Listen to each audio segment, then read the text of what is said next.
Tenha cuidado com os custos pequenos. Uma pequena fenda afunda grandes barcos.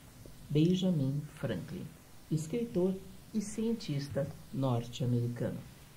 Olá, internautas do Brasil e de todo mundo. Eu sou Rose Campos em mais uma semana com muitos ecos.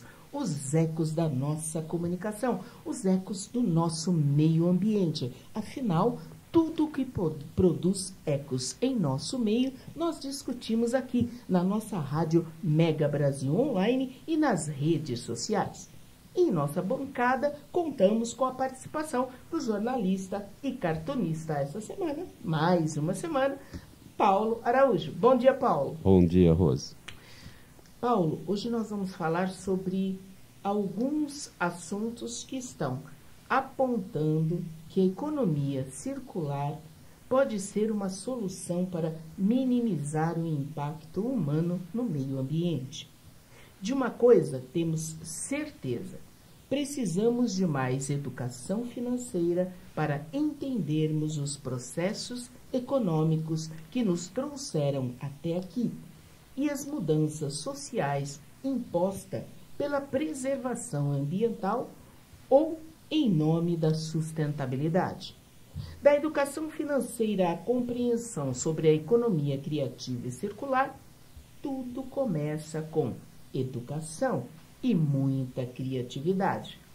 E criatividade é o que não falta para o nosso entrevistado de hoje, Roberto Sato.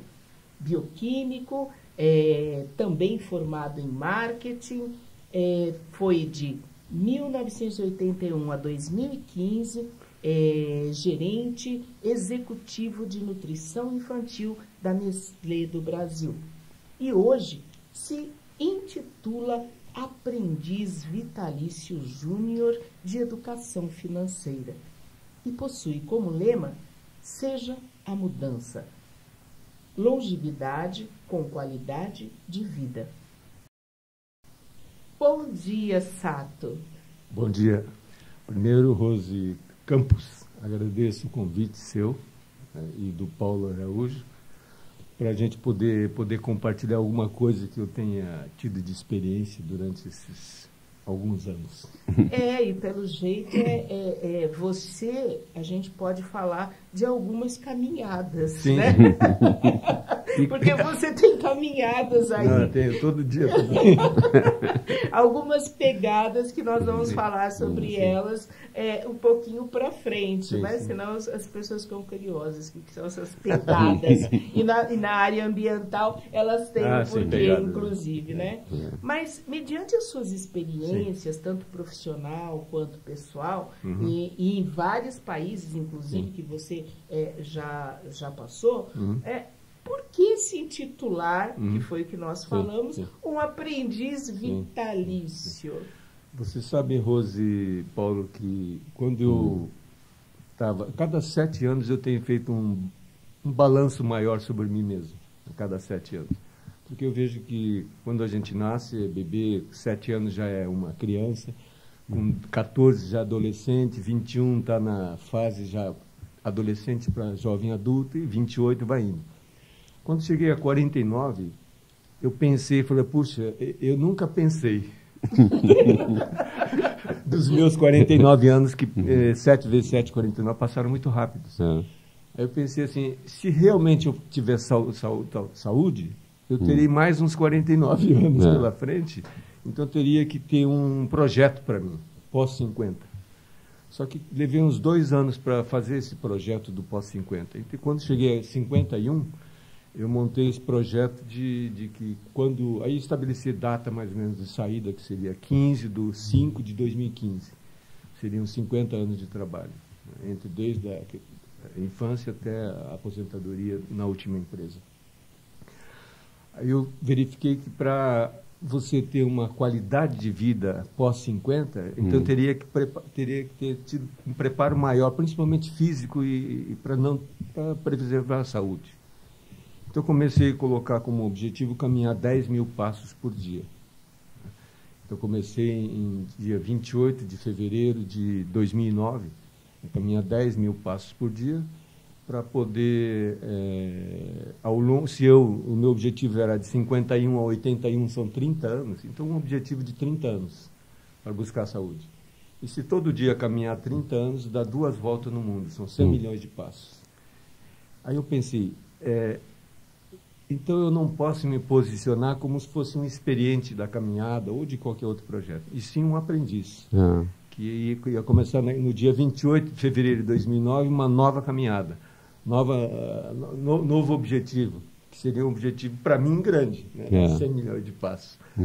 E, então, esse mês, né, eu vou completar 10 anos de caminhada, consegui caminhar cerca de 46 milhões de passos, ainda falta uns 60 milhões para dar os 100 milhões.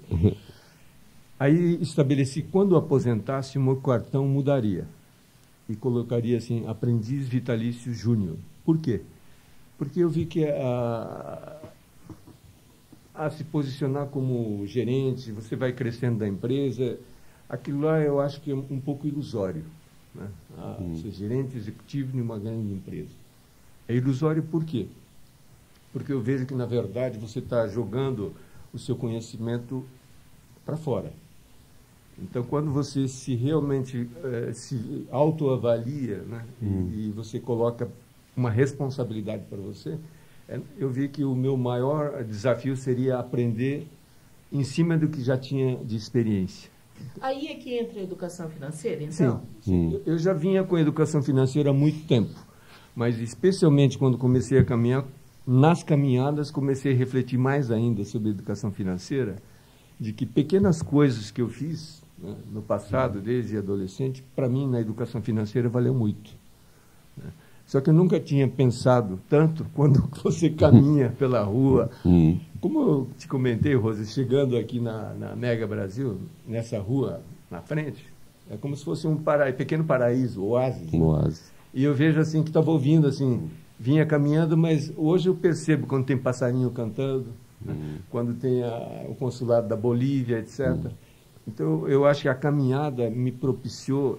Você fica mais desperto. Exatamente. Por sentidos. isso que eu escolhi aprendiz vitalício júnior. E a finanças, ou seja, a economia, é uma coisa ainda que ainda é difícil das pessoas lidarem ainda. Sim.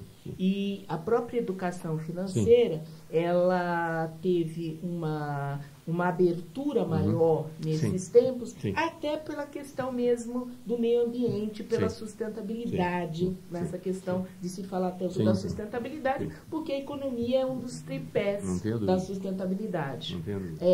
E você acaba unindo quando você fala de andar e de observar. Como é que eu passo essa educação, se é que eu me deixo entender, principalmente para as crianças, com uma mudança e uma interação tão grande mesmo, sustentável para ela.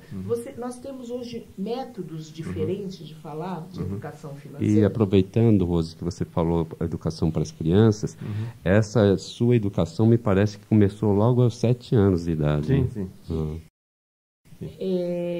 Você vai falar sobre isso, inclusive sobre essa questão das crianças que antigamente, vamos dizer assim, elas tinham cofrinhos. Isso.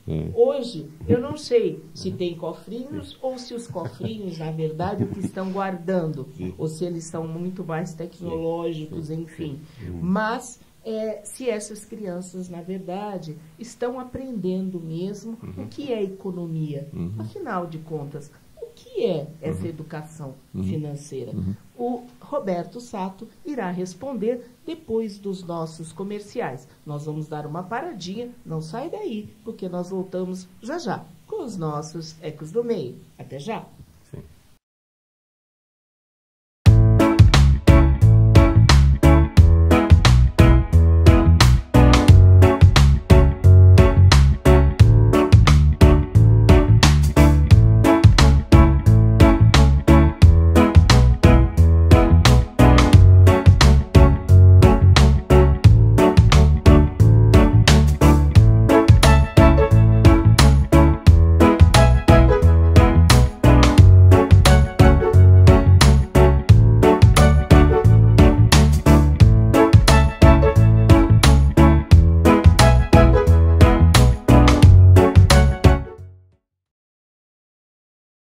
Voltamos com os nossos Ecos do Meio. Hoje conversando com Roberto Sato sobre educação financeira, economia criativa, economia circular, ou seja, uma mudança na visão financeira de se ganhar, de se ter, de, na verdade, apenas não só se apropriar, mas se dar valor para as coisas que nós temos e conquistamos. Formas diferentes, inclusive de conquistas. É isso que Roberto Sato, dentro da sua experiência, e inclusive bastante humanitária, está trazendo aqui para a gente. Uma pesquisa feita com 150 mil pessoas, Sato, em 140 países, procurou medir o grau de educação financeira mundial. Os dados mostram que, no mundo todo, a cada 3 adultos, 2 são considerados analfabetos financeiros. No Brasil não é diferente. Apenas 35% dos adultos pesquisados responderam corretamente às questões propostas no estudo, colocando o país na 74ª posição no ranking global. São dados no qual nós vamos voltar para a pergunta que nós começamos em relação às crianças e o que é essa educação financeira. Mas esses dados, eles são alarmantes? Eu acho, Rose, que esse é um dado, certo? Que talvez, no meu ponto de vista prático, eu acho que é mais alarmante do que esses dados. Por quê? Porque uma coisa é a gente falar da criança, outra é falar de um adulto que deve ter respondido. E eu acho que a maior dificuldade para verificar o impacto do não conhecimento de educação financeira é quando você vê pessoas com mais de 60, 70 anos com dificuldade de se autossustentar quando está aposentando. E a discussão passa para o outro lado, dizendo que é o governo, que é o INSS, mas o problema não é o INSS nem o governo. Isso já é consequência. A causa, eu acho que tem que ser um preparo prévio, desde o nascimento, ou até antes de nascer, os pais, tendo educação financeira, poderá passar isso de forma mais saudável, porque a própria sustentabilidade, né? Hoje existe, nesse momento, nesse mês, uma grande discussão, até com repercussão mundial, sobre os desastres que o Brasil teve recente em Minas Gerais. Mas isso é consequência. Imagine quantas décadas de mau uso e má conservação e má qualidade de checagem desses desastres poderia ter sido realizados, que não haveria o desastre. Então, a educação financeira eu vejo que é passo a passo, é um aprendizado ao longo da jornada. Né? E eu vejo assim que, por que eu acho que esses dados até positivos, 33%? Porque, na verdade, eu acho que é menos que 10% está preparado. É mesmo? Quando você vê a ponta, o final, a pessoa, os últimos 10 anos de um brasileiro ou de um ser humano aqui na Terra, eu acho que não são os melhores anos da vida, especialmente dentro de finanças. O que seria isso, Roberto? O ser humano tem dificuldade de lidar com dinheiro? Eu vejo assim que, não, Paulo, não seria... Eu não vejo a dificuldade do ser humano. Eu vejo que nós não temos uma formação de uma cultura. É como aqui, eu achei muito sugestivo o fato de ecos no meio, no seu cartão. Né? Então, eco para reverberar algum conhecimento, alguma experiência com os outros. Seja entidades, seja pessoas, seja comunidade. E a educação financeira, até devido à cultura, algumas religiões, ou até famílias que não permitem durante o jantar, durante, sei lá, o café da manhã, falar sobre dinheiro. Né? Todo mundo está ocupado, vamos trabalhar, vamos estudar. Nós tivemos, acho que até pouco tempo, dentro de uma, que você falou de família e religião, se dizia que dinheiro era sujo. Isso. Essas coisas contribuem, Roberto, para que nós não avançamos, ou a gente não avance nessa questão mesmo de acabar olhando para si, cuidando de si, preservando, inclusive que é o lema aqui, preservando a saúde do homem no seu meio ambiente? Sim. Eu vejo assim, Rose, que falar de dinheiro deveria como aprender o A, E, I, O, U, depois A, B, C, D, como um alfabeto. Né? E como a gente respira, como escovar o dente, como você usufruir do meio ambiente. Quando a gente fala usufruir do meio ambiente, o meio ambiente sofre esse impacto também do mau uso do dinheiro ou do bem uso do dinheiro. Então eu vejo que a sustentabilidade, a qualidade de vida, ela tem estreita relação com os primeiros passos de um ser humano, onde entra a alfabetização, a educação básica. E o que está faltando hoje, quando a gente fala de educação financeira, o que é para as crianças, ou seja, no primeiro momento de vida, o que está faltando hoje ainda para se dar um pontapé, vamos dizer assim, para ecoar essa questão de que precisamos realmente ser sustentáveis na prática e não só na fala? Você sabe, Rose, que há algum tempo, própria expert do Banco Central, do governo brasileiro, do Ministério da Fazenda, eles vêm formando grupos e já chegou à conclusão, e a partir desse ano já é lei, passa a entrar na base curricular em todo o Brasil, começando com 6, 7 anos de idade até cerca de 18 anos de idade. Então, várias escolas públicas vão começar nesse mês de fevereiro ou março a ter pelo menos um momento durante a semana, toda semana durante os, 12 anos dessa criança e do adolescente, uma base sobre educação financeira dentro da base curricular. É como aprender geografia ou história, mas com conhecimento também do início da parte financeira. Começa tarde, sim, evidentemente, sim. Porque hoje nós estamos falando aí sobre uma previdência, né, e o assunto é largo e realmente demanda, mas quando nós estamos falando de mudanças da previdência, se nós tivéssemos uma educação anterior, que é o que você fala, isso não estaria tendo esses gargalos e esses debates tão grandes como hoje.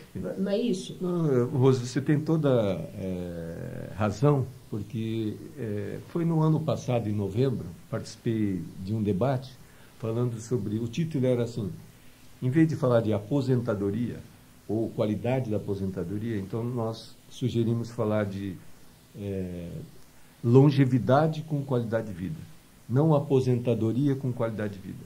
Porque a própria palavra, no Brasil, aposentadoria, ela tem uma conotação pejorativa. E negativa. Exatamente. Né? E quando fala longevidade, já tem uma outra conotação. E para mim, eu entendo que quando a gente fala longevidade, é como falar de sustentabilidade. A longevidade do ser humano começa desde a concepção, -9, nascimento, 9 meses depois, e até 100 anos de idade. Então, na verdade, quando falamos de longevidade com qualidade de vida, a própria educação financeira faz parte dessa trajetória da longevidade, como se fosse uma jornada, que não tem o começo quando é concebido, né? E a pessoa chegando a 100 anos, e todo ser humano vivo hoje pode pretender viver 100 anos, mas com qualidade. Então, por isso que eu defendo que, em vez de falar de aposentadoria com qualidade, deveríamos falar longevidade com qualidade de vida, para que não insira, a partir de 50 que se ocupa da aposentadoria. Não. Quando nasce, até o último dia da vida, eu acho que é o momento de a gente aprender. Longevidade com qualidade de vida. Isso. Se falamos de longevidade, evidentemente nós estamos falando de uma educação financeira que começa nos primeiros anos da sua vida. Mas será que realmente nós estamos preparados? Será que existe educação? Será que nós conseguimos dar educação, uma educação econômica, circular e criativa para o nosso meio ambiente? É isso que Roberto Sato está falando, conversando conosco aqui numa conversa também bastante criativa e circular. Nós vamos dar uma paradinha, mas nós voltamos já já com os nossos Ecos do Meio. Até já!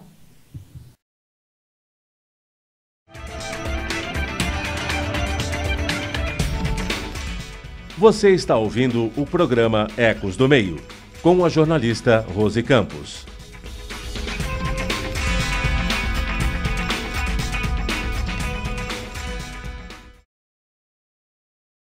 Voltamos com os nossos Ecos do Meio, Minuto Sustentável.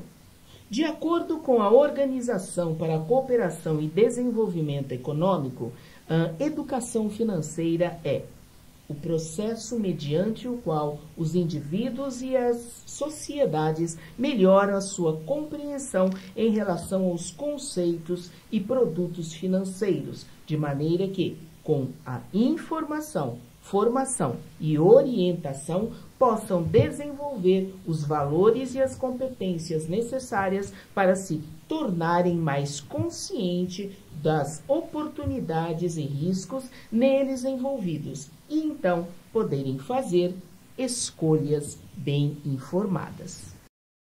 E é sobre essas escolhas, inclusive em relação à longevidade, que nós terminamos o bloco passado. Mas, Sato, o X da questão é que, de uma certa forma, os problemas a gente até sabe, né? Mas quando a gente fala de sustentabilidade, o X da questão é, e agora? O que é que eu faço? Eu tenho a minha criança dentro de casa, ela não quer saber mais do porquinho que punha lá o dinheirinho, já está mudando as coisas, e eu também tenho pessoas já que chegaram, já partiram dos... Eu nem falo mais 60, porque todos nós aqui estamos na casa dos 60 e estamos hiperativos. Mas eu vou colocar um pouquinho mais além. Lá nos seus 80 anos que estão... E não tem uma aposentadoria, não fez toda uma educação financeira para ter, na verdade, um final de vida, que é isso mesmo, um final de vida...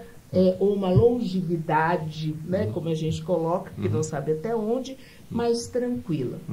Sato, o que fazer nesse caso? Eu vejo, Rose, eu vejo a educação financeira como uma saúde financeira. Né? E quando a gente fica doente, ou quando nós, seres humanos, ficamos doentes, até os animais hoje, a gente leva para o médico ou para o veterinário. Né? Eu acho que sempre é momento de buscar saúde. Então, é sempre momento também, independe da idade, né? Mesmo que esteja nos últimos, 10 anos de vida ou 5 anos de vida, é momento de parar um pouco e fazer um reaprendizado, uma autoavaliação de como poderia melhorar no trato com o dinheiro. Porque eu vejo que o ser humano, diferente de outros animais, tem essa possibilidade e essa capacidade de se autorregenerar no pensamento e na maneira de agir e decidir. Como você bem falou, tudo depende das escolhas. Então, independente da idade, o ser humano tem essa capacidade de se olhar os outros e fazer uma nova escolha. Então, eu acho que esse olhar de falar que terá uma idade, será que é possível rever o lado financeiro? Sim, é possível sim. Porque eu vejo que quando alguém me pergunta isso, eu vejo como eu faço, por exemplo, para administrar o meu dinheiro. Eu vejo o saldo, eu vejo o extrato. Se a gente verificar o extrato do conhecimento financeiro nosso, não o número, mas o conhecimento, isso prova que é possível, todo momento é momento de começar. Mesmo que a gente tenha só mais um ano, né, para aprender, eu acho que vale a pena, porque, Rose? Porque pelo menos é mais um eco que a gente vai deixar para aqueles que são os nossos descendentes, seja filho, netos ou bisnetos. Roberto, dentro disso que você está falando, você acha que, por exemplo, já existe um despreparo para lidar com o dinheiro? Sim. As tentações do consumo Sim. não atrapalham ainda mais? Sim, sim. Eu vejo que muitas vezes, como a Rose falou logo no início do encontro, essas 3 vertentes que faz parte da sustentabilidade. Uma é a economia. Dentro da economia, dentro da sustentabilidade, um ponto é o consumo, certo? E uma coisa que decide o consumo é a escolha. Então, eu vejo assim que não sou contra e não devemos ser contra o consumo. O consumo é descontrolado. Exatamente. A sustentabilidade pode ser uma consequência, mas a causa pode ser um consumo exagerado disso ou daquilo. Então, eu acho que a busca do consumo consciente, eu acho que é um dos primeiros caminhos para ter sustentabilidade via melhor consumo, para ter uma educação financeira. Até porque o próprio consumo está dentro do seu planejamento. Exatamente. Se você não sabe planejar, na verdade você não sabe nem consumir. Exatamente. Você acaba sendo atraído e traído. Sim. E uma coisa, Rose, que quando você fala do atraído e traído, né, eu vejo assim que isso é tão verdadeiro, porque muitas vezes nós, como seres humanos, a gente não está... Eu, hoje, tenho quase certeza, pela minha pessoa, né, pelo meu comportamento, que muito do meu comportamento é induzido pelos outros, pela sociedade, pelo supermercado, seja pelo ponto de venda, quando, na verdade, se fosse só uma visão minha, talvez não precisaria comprar isso, aquilo, né? É só um exemplo, né? Canetas, por exemplo, tem desde a caneta mais simples esferográfica, né, custa, sei lá, R$1, R$2, até canetas de, sei lá, 20, 30 mil reais. Mas as duas escrevem. Então eu vejo, Rose, que o princípio da educação financeira, levando ao lado do consumo consciente, dá uma possibilidade, como nós consumimos, dá uma possibilidade para a gente mesmo pensar assim, será que menos não é mais? Nessa questão de menos não é mais, eu preciso, né, abrir aqui um parênteses para... Nós começamos o programa Ecos do Meio deste ano falando sobre uma alimentação mais saudável e consciente. Ou seja, nós estamos preparando o ser humano para... vamos comer, vamos ficar saudável. Depois, a gente veio trazendo uma observação justamente de duas pessoas que foram de bicicleta lá até a Argentina. Ou seja, mostrando que todo essas preparações nos trazem e nos levam a lugares melhores. Para isso tudo, eu preciso ter um olhar para a cidade, aonde vem o Saldiva, que vai falar sobre essa urbanização, um médico que está unindo tudo isso para dizer, nós estamos saudáveis aqui. Mas para que tudo isso também tenha a sua conclusão de agora eu preciso viver, eu preciso da educação, ou seja, da parte financeira e econômica.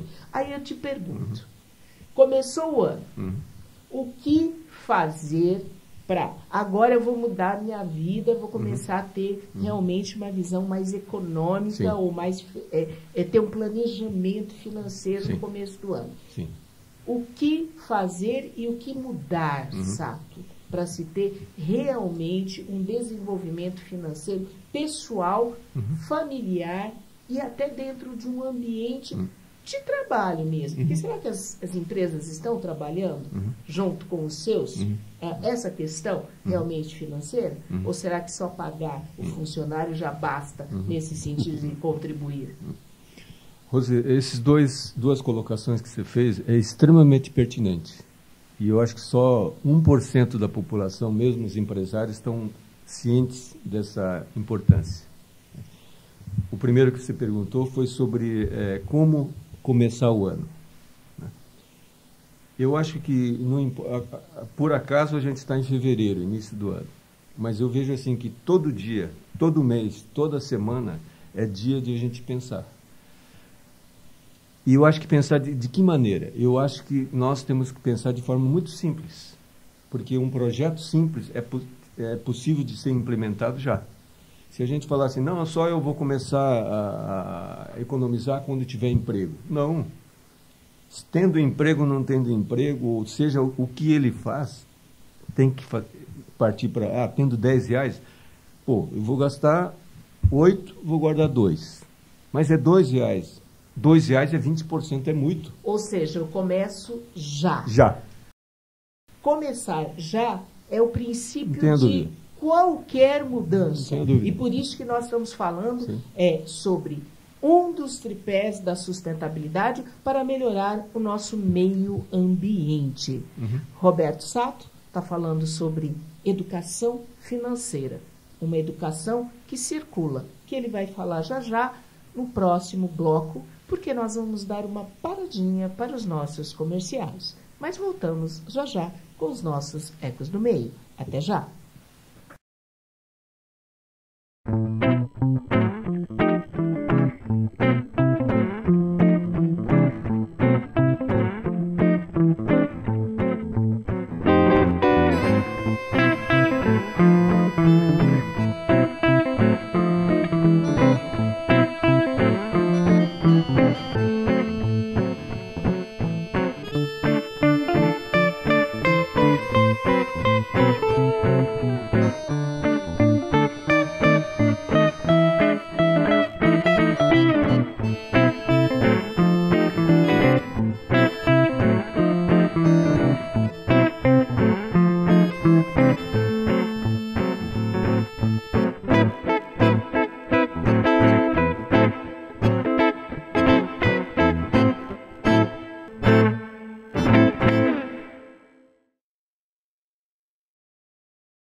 Voltamos com os nossos Ecos no Meio, Minuto Sustentável.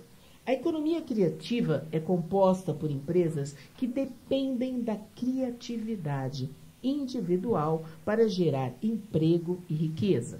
Já a economia circular adota que os produtos e serviços têm sua origem ligada à natureza. Sendo assim, devem retornar a ela através de resíduos ou outras formas com o melhor ou menor impacto ambiental. Sato, quando nós falamos e terminamos o bloco, ainda falando sobre um consumo, e na verdade em começar já, né? Nós estamos falando também sobre novos meios também de fazer essa economia ou de falar de educação. Nós não vamos ter tempo, e você vai voltar no programa, para a gente falar exatamente sobre o que é economia criativa e essa economia circular. Mas o que você poderia deixar hoje, Sato, para falar assim, olha, mudou. Você foi um profissional, por exemplo, da Nestlé, uma grande empresa que sobre economia não tem nem o que se dizer. O que está mudando? O que muda de ontem para hoje e o que você acha que vai ser esse amanhã? Rose, boa pergunta, porque primeiro assim, de tão boa eu não sei a resposta, mas eu vejo assim que as... Eu não vou pedir para contar. Ele continua sendo criativo. Eu vejo assim, Rose, que as melhores respostas são as perguntas. Não fáceis. Né? Mas eu vejo que essa é uma pergunta de desafio. E um dos motivos, Rose, que eu coloquei aprendiz foi exatamente isso. Porque eu vi que não... na minha trajetória de 50 anos de trabalho, eu comecei com 7, parei, entre aspas, com 57 para ter um novo rumo. E nesses 50 anos de trabalho, dos 7, comecei catando algodão. Né? Então, na verdade, e lá onde eu nasci e convivi até 12 anos, era floresta mesmo, não tinha nada. Né? Ao mesmo tempo tinha tudo, quando a gente vê a sustentabilidade hoje. Tinha floresta, pasto, natureza. Então, eu vejo que onde a gente está, né, como antes de começar a entrevista, lá embaixo, você falou aqui no estúdio, que muitas vezes a gente esquece, né, quando está no piloto automático. E é verdade. O ser humano, ela se prepara para estar no piloto automático. Por quê? Por que a gente estuda? Para poder, quando tiver alguma pergunta dentro do trabalho, poder fazer aquele trabalho de forma eficiente. Mas cada vez que a gente torna mais eficiente, a gente torna mais piloto automático. Entende? Então eu vejo assim que quanto mais a gente tem idade, ou passa a ser um círculo vicioso. Exatamente. A gente começa a rodar em volta de si. Então, respondendo de forma prática a tua pergunta, eu vejo assim, Rose, que a cada ano que passa, a velocidade na mudança está sendo maior. Começando pela própria tecnologia. E dentro dessa mudança, eu acho que já existe um movimento há algum tempo para a gente dar um novo olhar de importância e de efetividade na busca da sustentabilidade. Né? Na economia circular faz parte disso. Tudo que a gente produz, ela volta em forma de produtividade, em forma de recursos, em forma de lixo, em forma de etc. Então, eu acho que tudo que o ser humano coloca a mão tem um impacto, positivo ou negativo. Então, eu acho que o grande desafio, Rose, é a gente poder, desse impacto positivo e negativo, a gente saber quando é negativo e quando a gente está fazendo um impacto positivo. Roberto, o nosso programa está chegando ao fim. Sim. E eu vou aproveitar, que pena mesmo, mas ele vai voltar. Sim. Ele vai voltar porque nós temos que continuar essa conversa. Sim. Mas eu vou aproveitar esses impactos para fazer a pergunta do nosso programa, Sim. que é: ação local gera ecos no global. Sim. Quais são os seus ecos, Roberto Sato? O eco que eu tento reverberar, né, justamente naquilo que eu sinto bem e aquilo que para mim tem sido positivo ao longo dessa vida. Esse ano faço 62 anos. E para mim fez uma grande diferença o fato de, desde quando eu era criança, né, de alguma maneira gostar de administrar, mesmo que seja R$10, R$1, R$100. Então, o meu eco é, tendo possibilidade, todo mundo tem, né? Vamos ver o lado financeiro, que quando você tem um equilíbrio financeiro, você pode, né, utilizar a sua capacidade, né, não para ficar preocupado, né, mas com o dinheiro, mas sim ocupar com outras coisas, com a própria sustentabilidade, com a própria saúde, com a própria qualidade de vida, né? Então, uma maneira de dar valor ao conhecimento da educação financeira, o eco que eu gostaria de trazer é, na medida em que você valoriza a educação financeira, você disponibiliza uma parte do seu cérebro a se ocupar, não se preocupar, mas ocupar com aquilo que tem valor, que é a sustentabilidade, ecos do meio, aquilo que realmente vai dar um impacto maior ainda. Bom, sendo esses os seus ecos, nós vamos agradecendo a sua passagem por aqui e também aproveitando para falar sobre os ecos da semana. Essa semana o Minuto Sustentável Animal não vai poder se manifestar, o Fala vai ficar vai ter uma quietinho, vai estar quietinho, mas nós vamos trazer os ecos da semana aqui. E o eco da semana foi uma reportagem que a Bandeirantes fez essa semana, eu achei muito interessante, falando sobre a usina de Americana.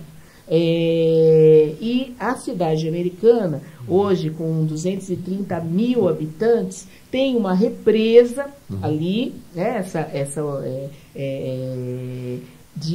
e essa represa, na verdade, por causa da usina, ela está hoje classificada como classificação A, ou seja, perigo. E a reportagem foi muito bem feita, mostrando o que poderá, inclusive, acontecer se uma usina como aquela romper as barragens. Eu achei muito interessante, foi uma chamada lá para CPFL Renováveis, inclusive o próprio repórter não encontra ninguém no final de semana, a usina totalmente fechada, se acontece algum problema ali, os agarapés que tomaram conta da represa, inclusive, tirando o sustento de algumas pessoas. Ou seja, nós estamos falando de Minas Gerais, mas isso é São Paulo, Americana, a poucos quilômetros aqui, nosso. Né? Quer dizer, e quantas outras usinas, como o próprio Roberto Sato falou, em sentido de preservação da economia, mas por que nós batemos na questão da preservação do homem no seu meio? Porque enquanto o homem não olhar para si, para a preservação do que está fazendo, nós vamos ter vários e vários desastres aí. Basta também nós falarmos das nossas pontes aqui em São Paulo. Então, nós vamos finalizando os nossos ecos do meio com os nossos diálogos sustentáveis em prosas e versos. Economia cria atividade. Criatividade. O desenvolvimento que aquece as relações humanas, quando o consumo não ultrapassa a insensatez. Criatividade econômica, educacional e circular. Apenas ecos de uma economia. E terminando e falando de economia, na verdade, ou seja, uma economia mais pensativa e mais com um olhar para o ser humano, nós vamos agradecendo ao Roberto Sato, em primeiro lugar, por nos dar uma aula de finanças, a você, Paulo Araújo, aos nossos internautas que estiveram conosco aqui agora, os nossos apoiadores, a nossa parte técnica, por mais uma semana com muitos ecos. Lembrando que ação local gera ecos no global. Portanto, quais são os seus ecos? Muito obrigada por mais essa semana. Voltamos a semana que vem. Até lá!